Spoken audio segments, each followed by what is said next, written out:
It was one of those late nights, the kind where the world feels both asleep and unnervingly awake at the same time. My stomach was growling, a familiar craving hitting me hard. Taco Bell. The app showed only one location open near me, a 24-hour drive through a few towns over. It was a bit of a drive, but for a cheesy gordita crunch, what wouldn't you do, right? The drive itself was strange. The roads got progressively emptier, the streetlights fewer and farther between. It felt like I was driving into a void. When I finally saw the familiar purple and pink glow of the Taco Bell sign, I breathed a sigh of relief. But as I pulled into the parking lot, an odd feeling settled in. It was completely deserted. No other cars in the drive-thru, no one in the parking lot.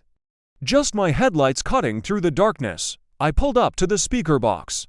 Static hissed for a moment before a voice crackled through. "Welcome to Taco Bell. May I take your order?" The voice was off. It was digitally distorted, almost like a bad text-to-speech program, but with a strange, lilting cadence underneath. I shook it off as a faulty speaker and placed my order. A number 5 combo, large Baja Blast, no ice. The voice repeated it back perfectly, but the synthetic quality sent a shiver down my spine. "Please pull forward to the first window." I drove around the corner, and the first window was dark. The glass was so grimy I could barely see inside. I waited and waited. The silence was thick, broken only by the hum of my engine. I was about to honk when the window slid open with a screech. A single, gloved hand emerged from the darkness, holding a card reader. No person, just the hand. It felt wrong, but I was hungry and tired, so I tapped my card. The transaction went through. "Please proceed to the next window," the distorted voice said, this time seemingly coming from inside the building itself. The second window was also dark. My heart started to pound. This wasn't just weird anymore, it was genuinely creepy. As I waited, a faint, rhythmic tapping started from inside. Tap, tap, tap, getting louder, faster. The window suddenly flew open. A figure was standing there, but they were completely shrouded in the classic Taco Bell uniform, including a hat pulled low and a face mask. All I could see were their eyes, and they were wide, unblinking, reflecting my headlights with an intensity that felt inhuman. They held out my bag and drink. I reached for it, my hand trembling. As our fingers brushed, a jolt of ice-cold energy shot up my arm. It wasn't just cold, it was a profound, soul-deep chill. The figure's eyes never left mine. They didn't say a word.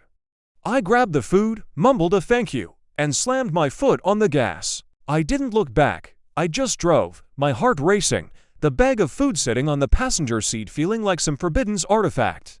When I got back to the well-lit main roads, I finally pulled over, trying to catch my breath. Curiosity got the better of me. I opened the bag. Inside, my order was perfect. The burrito was warm, the drink was cold, but nestled beside my cheesy gordita crunch was a small, folded napkin. I hesitated before opening it. Written in what looked like shaky, hurried handwriting were just 3 words: "Don't come back." I never found that Taco Bell on the map again. Sometimes, when I pass by the exit on the highway, I think about it.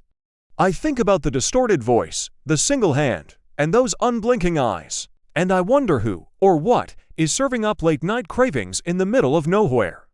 It's a mystery I'm happy to leave unsolved. So if you're ever out late and see a lone Taco Bell glowing in the distance, maybe just keep driving. Some cravings aren't worth satisfying.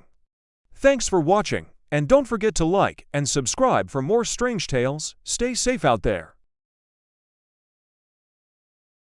This happened a few years ago, back when I was in college, and late-night study sessions fueled by cheap fast food were a weekly ritual. My go-to spot was this 24-hour Taco Bell just off campus. It was usually pretty dead after midnight, which I liked, but one night, things got weird. I pulled into the drive-thru around 2 a.m. The parking lot was completely empty, which wasn't unusual. I rolled up to the speaker box and waited. And waited. A full minute went by. Just dead silence. I was about to drive away, figuring maybe their system was down, when the speaker crackled to life. But it wasn't the usual "Welcome to Taco Bell. Can I take your order?"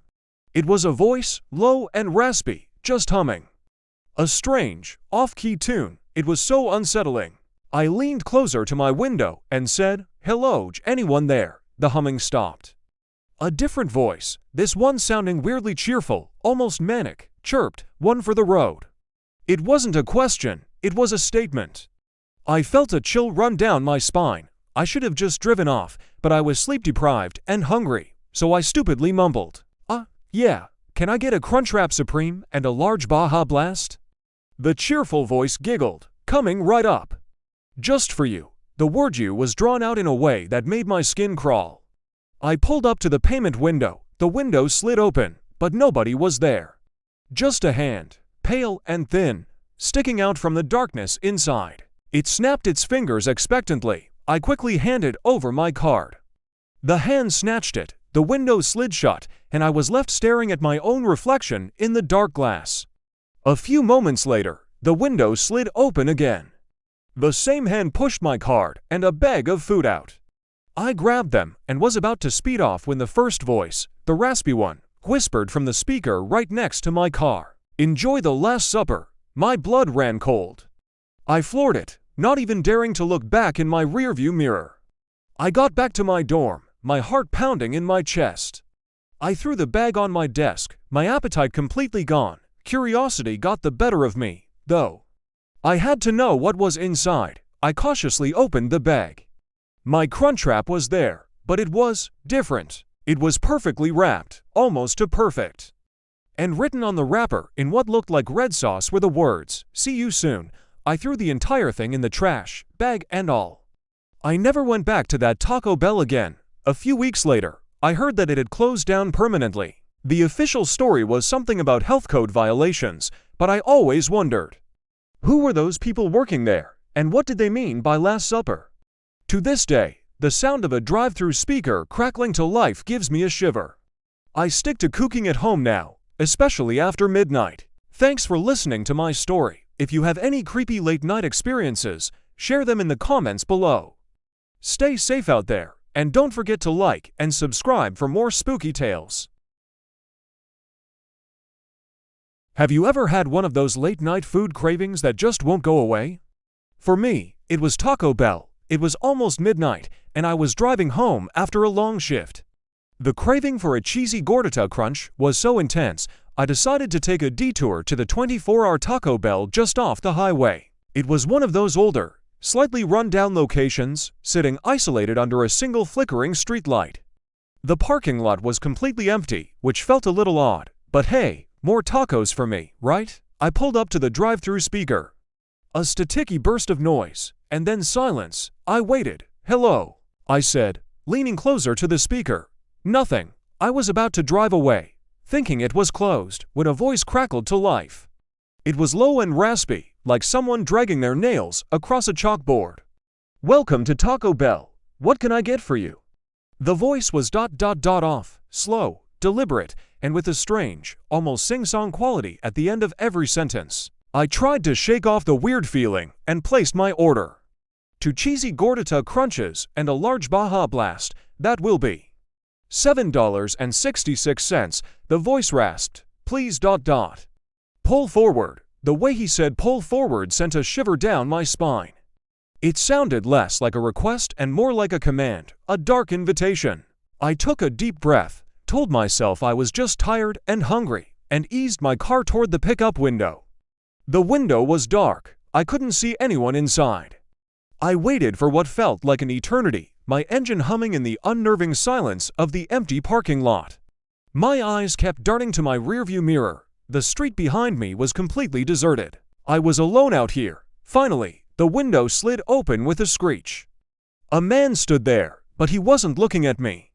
His head was tilted down, his long, greasy hair hiding his face. All I could see was his unnaturally wide smile, stretched taut across his face. He held my bag of food in one hand, his other hand was behind his back. He didn't say a word, just kept smiling that awful, fixed grin. Thanks," I stammered, reaching for the bag, but he didn't let go. His grip was firm. I pulled a little harder, and his head slowly lifted. That's when I saw his eyes. They were wide, unblinking, and completely devoid of any emotion. It was like looking into two black holes. The smile never faltered. "Enjoy ... your meal," he whispered, his voice even raspier up close. He was still holding on to the bag. My heart was pounding in my chest. This wasn't normal. Every instinct was screaming at me to just drive, and don't look back. I yanked the bag hard, and it finally came free, ripping a little at the top. As I did, his other hand came into view from behind his back. He was holding something, a small, rusty meat cleaver. I didn't even think. I slammed my foot on the gas. My tires squealed on the pavement as the car lurched forward. I glanced in my rearview mirror just as I peeled out of the parking lot.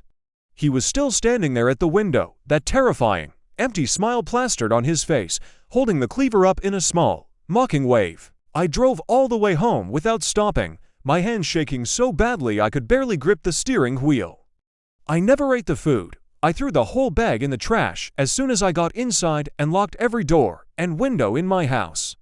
To this day, I can't even look at a Taco Bell without feeling a cold knot of fear in my stomach, and I can still see that smile in my nightmares. Thanks for watching, and remember to subscribe for more scary stories. Stay safe out there.